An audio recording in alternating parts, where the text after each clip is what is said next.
Pasta ಮಾಡುವ ವಿಧಾನ.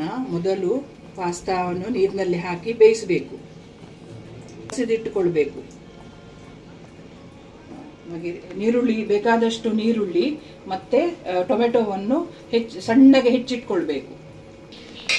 ಗ್ಯಾಸಿನ ಮೇಲೆ ಕಾವಲಿ ಇಟ್ಟು ಅದರಲ್ಲಿ ಎಣ್ಣೆ ಹಾಕಿ, ಎಣ್ಣೆ ಕಾದ ನಂತರ ಅದಕ್ಕೆ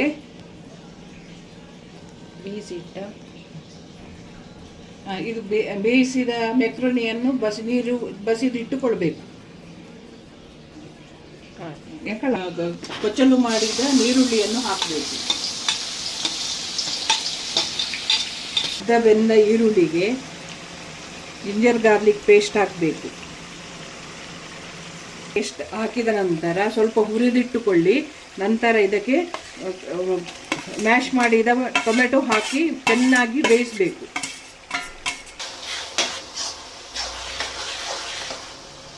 ಟೊಮೆಟೊ ಬೆಂದ ನಂತರ ಇದಕ್ಕೆ 2 ಚಮಚ ಉಪ್ಪು ಹಾಕುವುದು. ಚೆನ್ನಾಗಿ ಬೆಂದ ನಂತರ ಇದಕ್ಕೆ ಅರ್ಧ ಟೀ ಸ್ಪೂನ್ ಹಳದಿ ಹುಡಿ, 2 ಟೀ ಸ್ಪೂನ್ ಅಚ್ಚ ಖಾರದ ಪುಡಿ, 2 ಟೀ ಸ್ಪೂನ್ ಗರಂ ಮಸಾಲ ಒಟ್ಟಿಗೆ ಚೆನ್ನಾಗಿ ಮಿಕ್ಸ್ ಮಾಡಿ ಇಟ್ಕೊಳ್ಳಿ.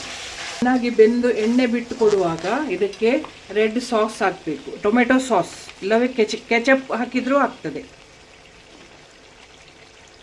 2 ಸ್ಪೂನ್ ಹಾಕಿ ಮಸಾಲ ಚೆನ್ನಾಗಿ ಬೆಂದ ನಂತರ ಅದಕ್ಕೆ ಚೀಸ್ ಹಾಕಿ, 2 ಸ್ಲೈಸ್ ಚೀಸ್ ಹಾಕಬೇಕು.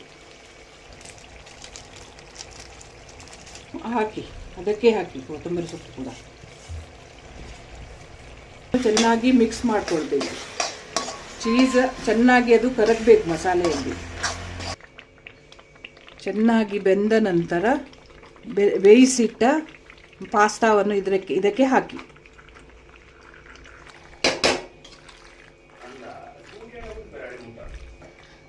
ಎಲ್ಲವನ್ನು ಚೆನ್ನಾಗಿ ಮಿಕ್ಸ್ ಮಾಡಿ ಈಗ ಪಾಸ್ತಾ ರೆಡಿಯಾಗಿದೆ. ರೆಡ್ ಪಾಸ್ತಾ ರೆಡಿಯಾಗಿದೆ.